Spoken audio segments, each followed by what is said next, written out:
All right, so welcome Art 3. This should be day 2. Oh, sorry, messing with my podium. This should be day 2 of Art 3, so welcome. Day 1, I believe you guys worked on a name tag. So if you haven't finished your name tag yet, try to get that done at some point today. Or just take it home and finish it and put it where your shelf will go eventually. But anyway, so I'm going to start talking about your Art 3 sketchbook studies. And this is something you're going to be doing throughout the semester. So if you have an old sketchbook from Art 2 and have plenty of pages left, definitely use that. If not, again, I recommend getting a sketchbook for Art 3 because, again, you guys will use a sketchbook in every art class that there is. But anyway, let me go into what is a sketchbook study. So let's see. Here we go.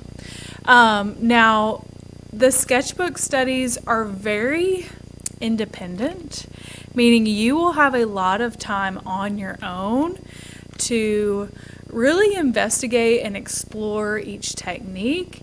And I really want you to balance the freedom with the tools that you have available to you, and all of like your written expression as well. So you guys will be balancing freedom in this.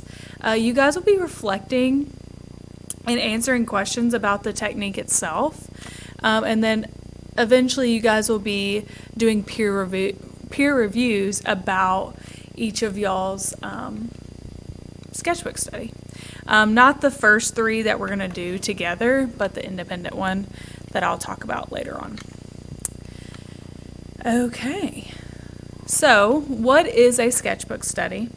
Now, throughout the year, you guys, again, like I said, will do independent studies, but a study is you finding a technique or a method that is new to you. So today I'm going to end up showing you another video where you are using an unintentional mark method. After that, we will do a texture method, and then after that we'll do sgraffito. So whatever method you choose is completely up to you, but it has to be new to you. It cannot be something you did in Art 2. It cannot be something you did in Art 1. So for example, I had a student ask me if they could do like blending as shading. No, because you've done that already. You've had a whole project in that. Another question I got was micography, and if you remember in Art 2, we did a whole project over creating value with words. So no, you can't do that. However, you can explore other things. So in Art 2, you used paper mache, and you could look up or explore methods of how to incorporate that in a like 2-dimensional work. And I say 2-dimensional because you are working within your sketchbook. But anyway, so you'll be exploring various different methods of art making. Some of the methods that I'm going to talk about will be traditional, but some are not. And again, this is called a study because one, you're exploring the method that you're using, but also you will have a series of questions after each study that you do. And that is just you reflecting on the process and kind of explain your process while creating it. So I guess I put an example down here. Like, what was your process like, and what materials did you include? Okay, so that leads us into the unintentional mark video, which I will show you guys here in just a second. That will be its separate video. But before I do that, let me actually go back to this slide here. I wanted to show you some examples of what your sketchbook will look like when you are doing sketchbook studies. So I asked these students if I could show theirs. And the first one I have here is Gracie's, and I'm going to show, let me flip through here and see. I'm going to show her stippling one, or pointillism. So with each sketchbook study, it's going to be a 2-page spread. So like I showed in this little PowerPoint here, I'm looking for something finished like this.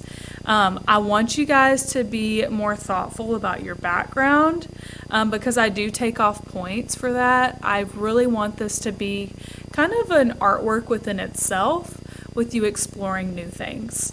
So I'm going to show you Gracie's, and I'll show you another one where she was a little bit more intentional with her background because she did get points taken off for that. But anyway, you will do a 2-page spread, and your layout is up to you, but you do need a practice and you need a final using the method.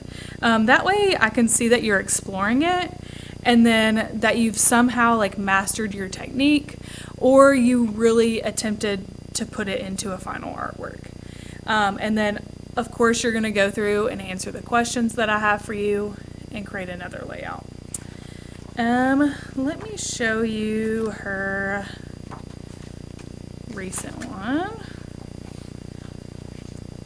And same thing. Oh, also something that Gracie does is she went and bought these little kind of like scrapbook corner pieces, which I went and bought some for you guys. So you can just take her pieces out. So if she wanted to frame this and keep it as an artwork, she totally could. So I will have those available to you for you guys as well.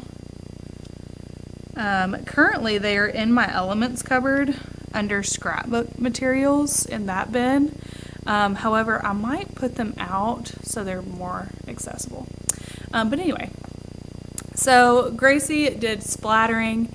And yeah, so you can see where she's tested this out and then her final artwork. Let me show you someone who really spent time on their background. Now, Gracie does a really, really good job answering her questions, which I like for you guys to be thorough and really explain what you're doing because I'm not there the whole time. I'm not able to watch every single person, and I won't be here for this, so it is nice to be able to read and for your teacher to read so they can grade you as well. But let me show you another example. So let's see. I'm going to show you Chloe's. Sgraffito is one we'll do last together. And this is her practice, and then this was her final. She also did it again in a scratch board, so she kind of has 2 little finals here, or 2 little practices, whichever she said. But she said it was her favorite piece. But anyway, sorry, rambling. I loved her layout. I like when you guys are very intentional with this. Yeah, and put a lot more thought into it. So these are kind of like my expectations as far as, like, I guess your overall sketchbook. And then I'm going to reach for another one here. Let's see if I can find another example. Okay, I'm going to show Kaylin's. And she did drip art. Oh, here it is labeled. And again, she has her practice, and then she has her final over here, if you guys can see that. She has her questions, and then again, she went through and took her time with her layout. And yeah, so that's really it with Sketchbook Studies. Like I said, you're going to have 3 that we'll do together, and then 3 as you guys will do throughout the semester independently. So this is an independent one where Kaylin did drip art.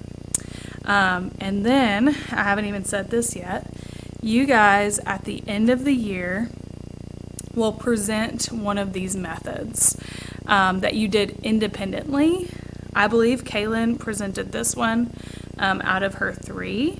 So make sure you are mindful as you are making this, because you are going to have to present the method, kind of give a little demo of how you did it because you just explored something entirely new. But anyway, that would be in probably late November or early December for you guys. So you have plenty of time to think about it. But just so you know, you will be presenting these. And all right, I feel like that explains sketchbook studies. And then now I guess I'm going to move on to unintentional marks in a separate video. Anyway, I hope this was helpful as far as learning what sketchbook studies are. Bye, guys.